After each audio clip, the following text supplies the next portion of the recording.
Welcome to the Buzby Dog Podcast, where our passion and focus is proactive care and longer, healthier, happier lives for our dogs. Here's your host, integrative veterinarian, Dr. Julie Buzby.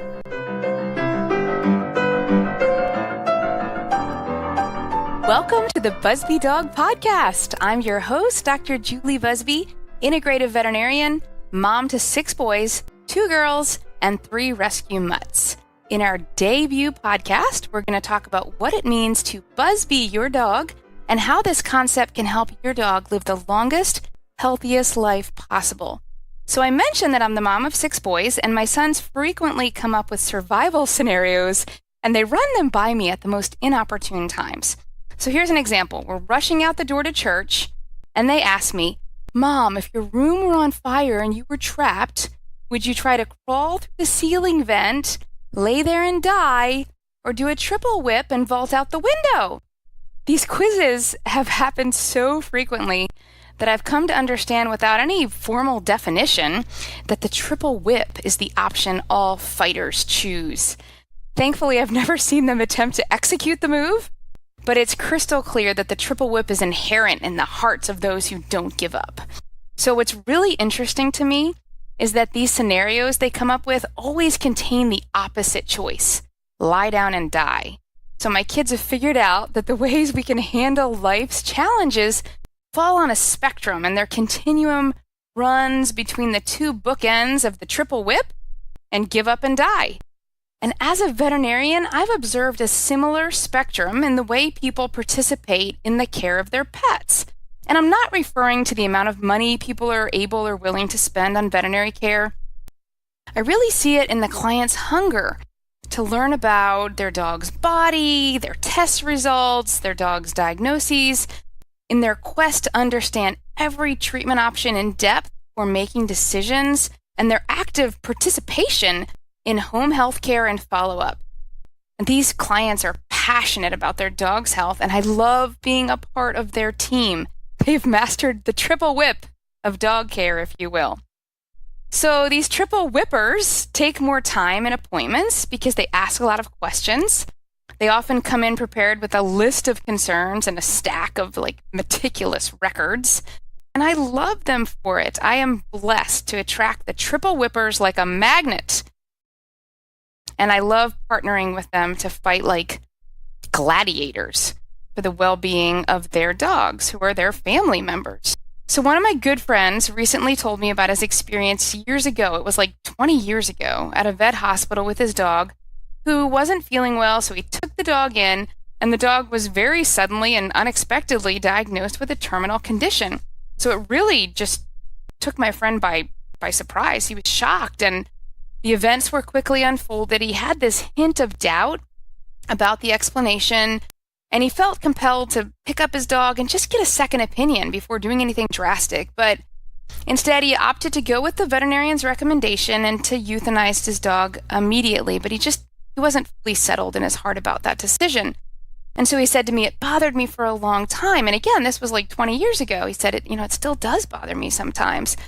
So I said, I felt horrible that he felt guilty about it, and I'm sure the vet's recommendations were solid. And so I just said, "Tell me what happened. Let me get some more details." The veterinarian in me wanted to get to the bottom of it and hopefully help him resolve that guilt. So I asked him all these questions. And in the end, after hearing the story, I said, "I'm confident that you had no other choice. You did the right thing." And he said, "That's not really what I'm upset about." He said, "I am the person carries my dog out of there and drives him down the road to get a second opinion.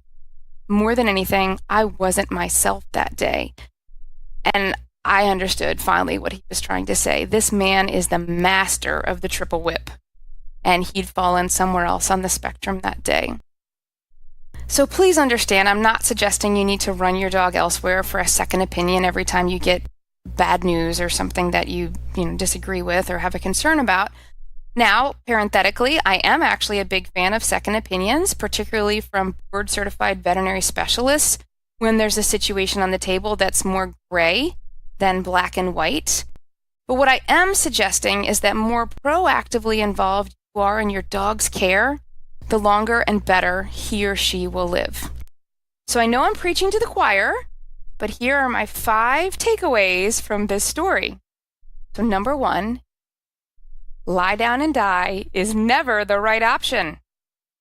Number 2, if you are a triple whip client, don't apologize for it. Find a vet who admires that quality in you.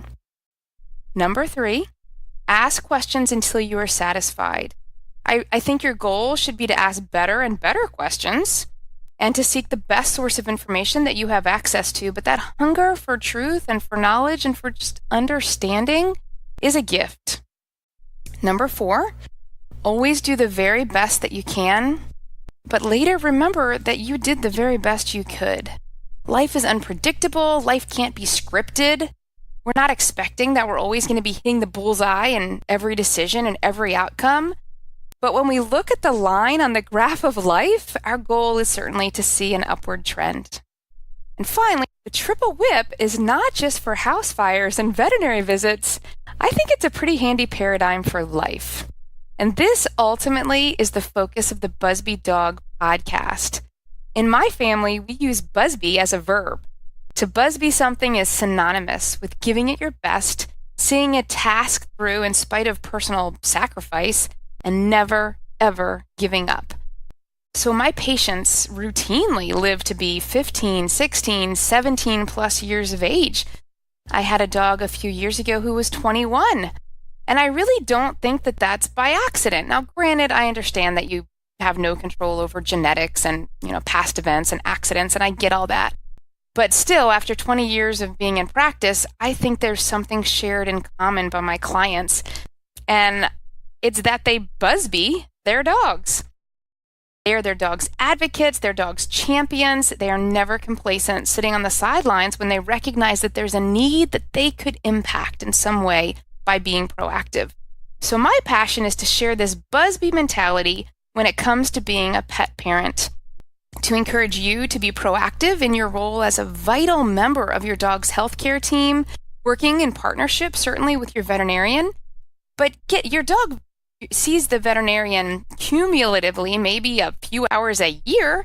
You're with your dog many, many hours a day, potentially 24/7. I recently spoke at a conference called Blog Pause, and I posed the question to the audience, how many of you sleep with your dogs? And the majority of the hands went up. And then I asked, how many of you touch your dogs more than you touch another human being on a day-to-day basis? And even more hands went up. Our dogs are such an integral part of our family. I want to empower you, encourage you, educate you so that when you lay your head on your pillow at night, probably right next to your dogs, you can rest easy in the fact that you've done everything possible to give your dog the healthiest life possible. And there's a certain type of person who understands this mentality, this quest, if you will.